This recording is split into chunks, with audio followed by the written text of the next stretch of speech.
George's current hourly wage for working at Dinty Smiles is $12. George was told that at the beginning of the next month, his new hourly wage will be an increase of 6% of his current hourly wage. What will be George's new hourly wage? I'm going to approach this problem like this. George is getting a raise. So George will have his current salary. He still makes the $12 an hour. Still going to earn that. But in addition to that, he gets a raise. And they want us to figure out what will be his new hourly wage. So he'll take his current amount that he makes, plus how much money he gets as a raise. We're going to add those two amounts together, and that will be his new hourly wage. New hourly wage. So our job mainly is to figure out how much money he gets with his raise. Now the information says that he gets 6% of his current hourly wage. So let's just figure out what that would be. They are asking for 6% of his current hourly wage. Current hourly wage is $12. So we need to figure out what is 6% of $12. So 6% of $12, 6% we'll write as 0.06. Of in math means to multiply. And 12 or $12.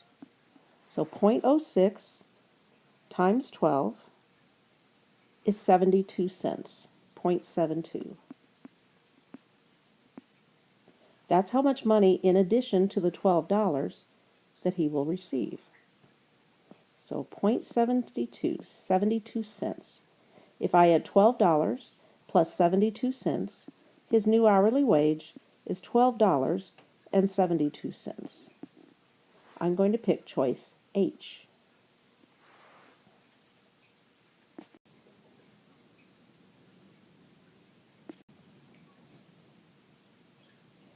The first term is 1 in the geometric sequence 1, -3, 9, -27, and so forth.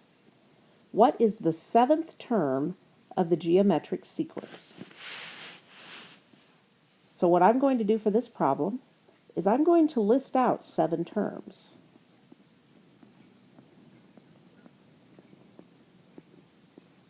And they want to know what is the answer that will go in the blank for the 7th term.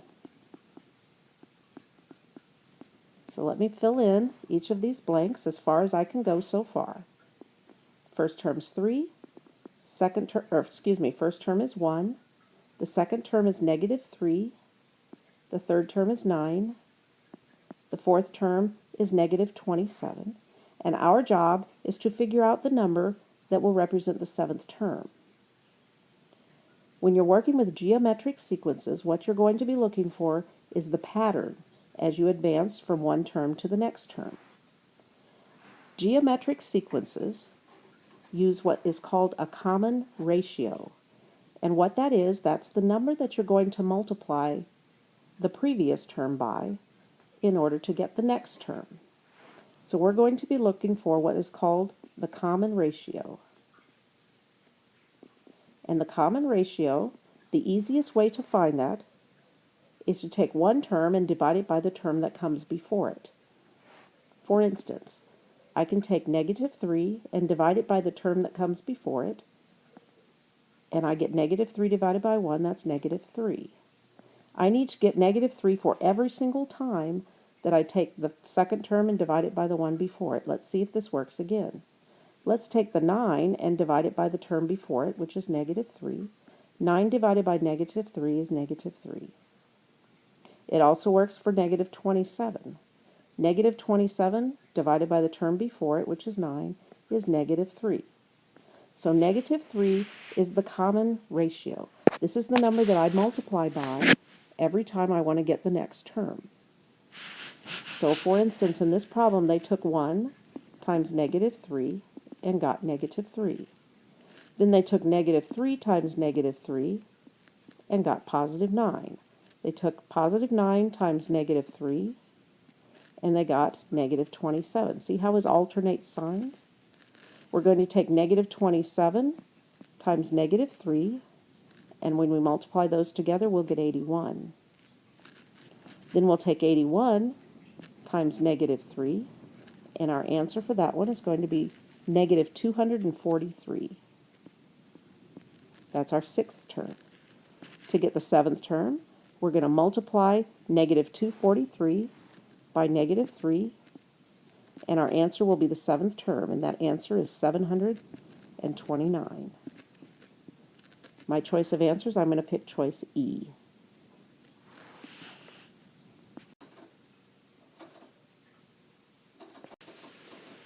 The shipping rate for customers of ShipQuick consists of a fee per box and a price per pound for each box. The table below gives the fee and the price per pound for customers shipping boxes of various weights. Greg wants ShipQuick to ship one box that weighs 15 pounds. What is the shipping rate for this box? First thing I read on this problem is that we're working with 15 pounds. So as I look at the categories to choose from, the pounds, 15 pounds, falls into the category between 10 and 25 pounds. So when I figure the price to ship the box, I have to include the standard fee that I pay regardless of the amount of pounds, plus the amount that I'll pay per pound, the price per pound, that amount will be added in with the fee. So I have the standard fee of $10, plus I have to pay 65 cents for every pound my package weighs. So I need to multiply 65 cents by 15 pounds, and I'll get that amount of money, and that amount of money I'll add on to the $10. So I'll be taking the fee plus the price per pound and adding those amounts together. So 0.65 times 15, that number is $9.75. So if you take the $10 plus the $9.75, I'll be paying $19.75. So Greg is going to need to pay $19.75. That's choice H.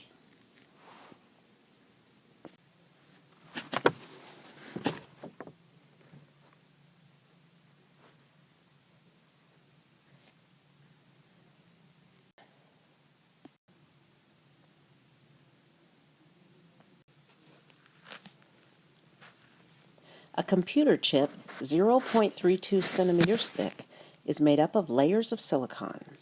If the top and bottom layers are each 0.03 centimeters thick, and the inner layers are each 0.02 centimeters thick, how many inner layers are there? What I'm going to do for this problem, I'm going to just kind of sketch a outline here so I can help myself to understand what's going on. So I know that the entire thickness of the computer chip is 0.32 centimeters.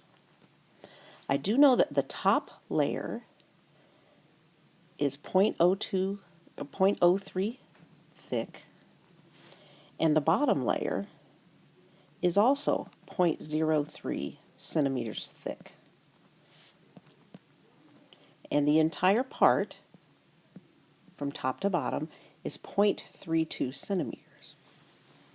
So I know that if I add together the thickness on the bottom and the thickness on the top, I'll get 0.06, and that takes care of the top and the bottom thickness. So let's see how much we've used up so far. I had 0.032 total thickness. Let's take away 0.06 to account for the top and the bottom thickness. And when I subtract those, I get 0.26. Now this amount that's left, this 0.26, is the amount that's left for the remaining parts of the computer chip. And all of those different layers, all the layers in here, are each 0.02 in thickness.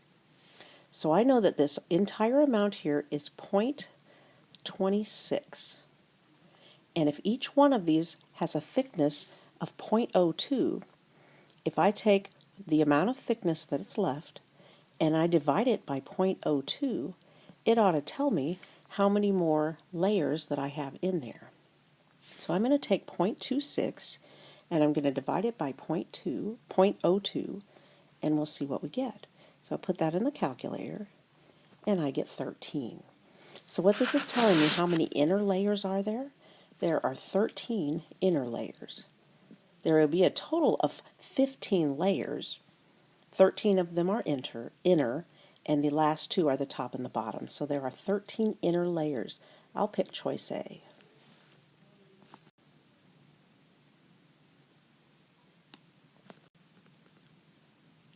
The table below shows the number of cars being sold each month last year. What is the median of the data in the table? So I have the months from January through December and the number of cars that are sold. They ask me to find the median. And when you're finding the median, the thing that you need to remember is the median is the middle number. And most people can come up with the fact that it's the middle number. What a lot of people forget is that the numbers have to be in order from smallest to largest. And I look at my list of numbers, and they are not in that order. So my first job is to arrange the number in order from smallest to biggest. So I'll do that first. And when I'm doing this, a lot of times I'll write the smallest number down and then I'll cross it off. And as I find another number, I'll cross it off. Every time I write a number down, I'll cross it off. So let's put the numbers in order from smallest to biggest. And don't forget to put double. If there's more than one of them, you need to list them both. So I have two 19s. That's why I'm writing them down twice. I have a 22. So number 22 is right here. I have a 25. And I have another 25. There's two of those. Here's one right there, and there's another one. I have a 26. I have a 27. And I have a 28. And I have a 29. So if we're going to find the median number, the median is the largest number or it's the middle number. The median is the middle number. So I'm looking for the middle number. So I'm going to start at each endpoint, and I'm going to cross off pairs. So the 13 and the 29, that takes care of that pair. Then I'm going to cross off the 15 and the 28. Then the 16 and the 27. This 19 and this 26. The other 19 and the 25. And then I arrive here in the middle, and the median represents the middle number of that group of numbers. There are two numbers that share this middle position. So to figure out the median, what I'm going to do is average those two numbers together. And whatever the average is, that will be the median. So I'm going to average them by adding together 22 and 25, and then dividing by 2. And so when I do that, 22 plus 25 is 47. And 47 divided by 2 is 23.5. So the median of this list of numbers is 23.5. That would be choice K.